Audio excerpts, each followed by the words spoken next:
What up, St. Louis City fam? I'm your girl Kelly, and I'm here to give you the rundown on what happened in St. Louis City government this week because my job is to attend the meeting, so you don't have to. And I'm gonna get right to it because it was quite a bit going on this week. So I'm gonna provide you with a few highlights or lowlights, but I'm gonna say highlights because I'm trying to keep this positive energy. I'm trying to put that out in the universe for because we needs it.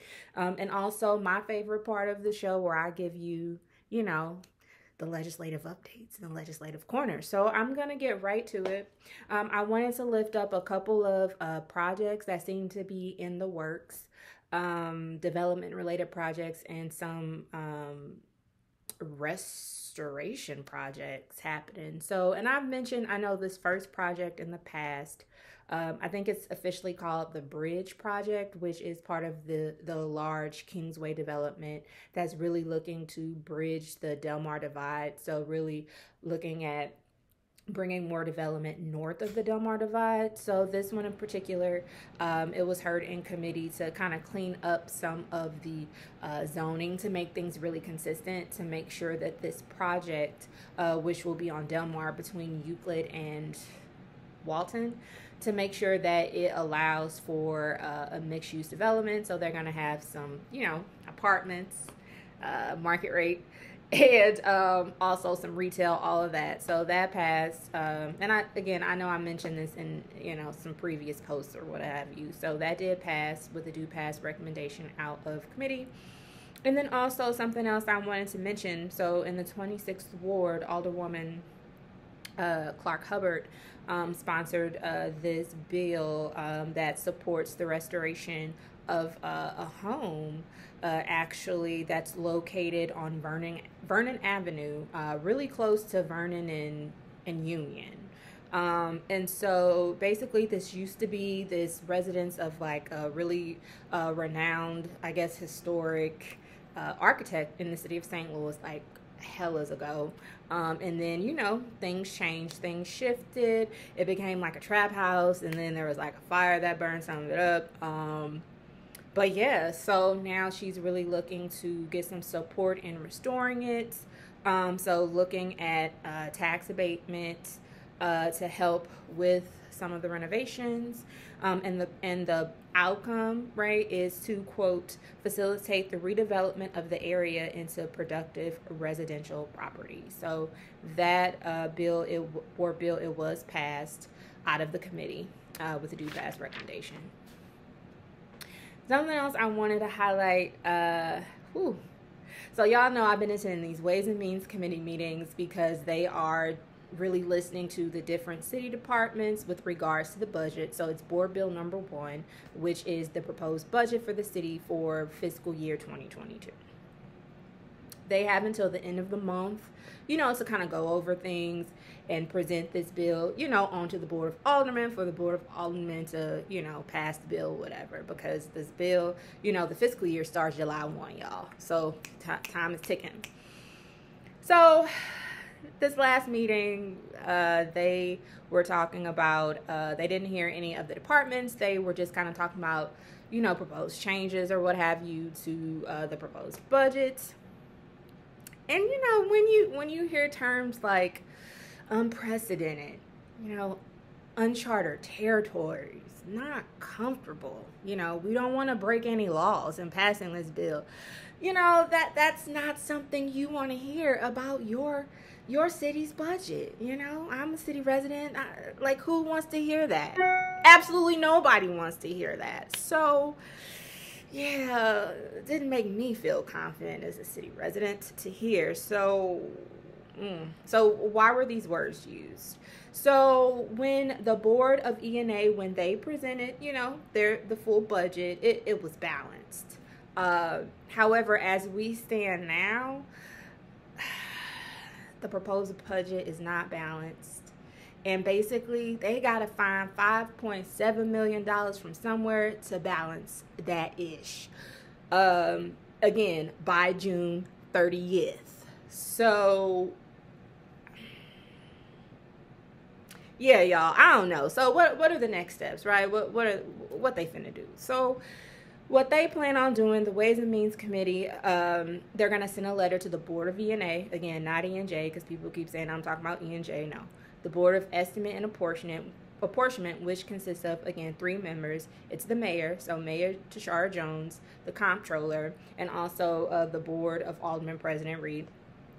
So basically, they're going to send a letter to them and basically tell them, look, y'all, what are your recommendations for tweaks, aka cuts, in the city departments? Because my understanding is that, you know, they have a much better understanding of, you know, the departments and their priorities and the like, more so than the Board of Aldermen does.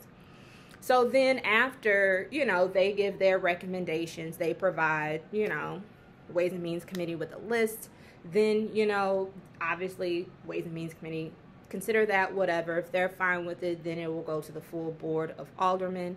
And then, you know, they could provide a, you know, set of amendments, changes, right, to Board Bill number 1, you know, and then pass it if everyone's cool with it.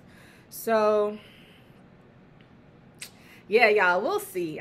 We'll see with that budget. Yeah. And then lastly, but certainly not least, the legislative corner, y'all. So I'm going to be talking about 3 resolutions.